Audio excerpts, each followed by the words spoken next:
Someone up there must like me. I don't mean to sound all superior or cocky, but I really have managed to land on my hooves here. Take all the other calves here on the estate. Skinny little runts they are, moping around, making these horrible little mooing noises. It's pathetic. Then look at me, treated like royalty I am. Got my own penthouse pen with an ensuite bathroom and breakfast bar, the works. Oh, and the food they give me. Anyone would think they were trying to fatten me up on purpose. I get absolutely piles of the stuff.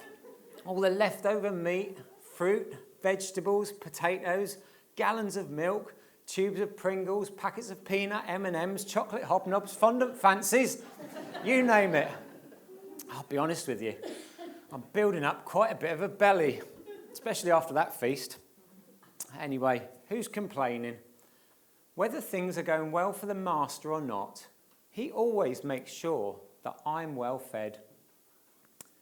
And recently, I'm sad to report, the master has been in for a bit of a personal trial of late.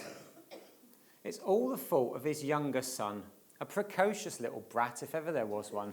I never liked him, or his constant whining. Anyway, as if his father wasn't generous enough, the greedy little tyke asked for his inheritance early. Well, fair enough if the father had given him an advance or something, but no, he just rocks up and asks for it. As good as spitting in his father's face, in my opinion. So, the master, being the country gentleman that he is, gives the brat his share, and off he goes.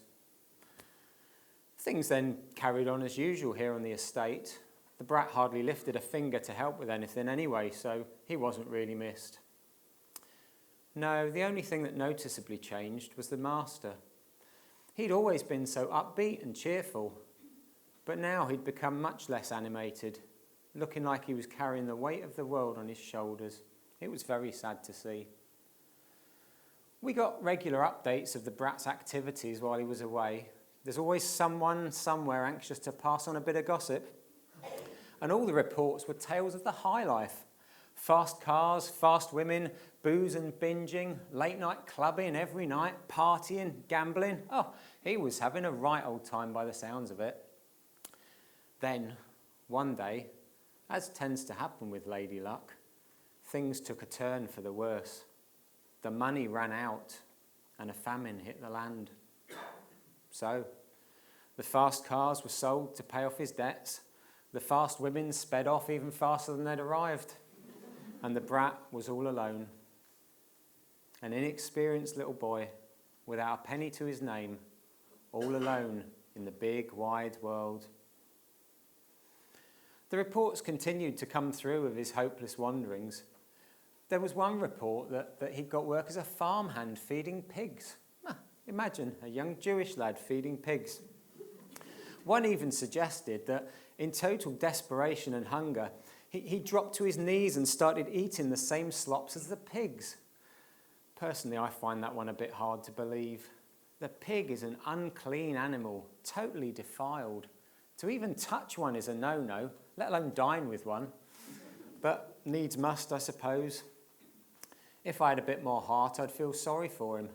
But after the way he behaved towards his father, I reckon he was just getting what he deserved. And that's what his older brother thought too. Then, a few months down the line, he comes back, tail between his legs, to ask for his father's forgiveness. The barefaced cheek of it. I was willing the master to tell him to sling his hook, but it just isn't in his nature. No. As soon as the master heard that his son was to return, the depression that had hung over him like a cloud immediately lifted. As soon as the brat appeared, he ran to meet him. A man of his stature normally walks very sedately, but so delighted was he to see his boy that he hitched up the hem of his garment. He sprinted towards him, threw his arms around him, and welcomed him home. For the sentimental among you, I suppose it was a lovely moment. The older son, though, was not happy, and understandably so. He'd been working his backside off, loyal to his father all that time, and his loser of a brother is reinstated to his original position, all misdemeanours forgiven and forgotten. He complained to his father, told him how he felt. But his father told him, "You and I are very close. Everything that I have is yours. But we must celebrate. He is your brother who was dead and has come back to life. He was lost and now is found." And you can't argue with that, I suppose. But what makes matters worse, though, is the master's plan for a welcome home celebration. A veritable feast, I tell you. It's going to be huge. Everyone's invited. All the local dignitaries, friends, extended family, staff of the estate. There's going to be hundreds of guests, I tell you. He's going to need to slaughter a whole herd of those scrawny little animals to feed them all. I don't know where he'll get them from.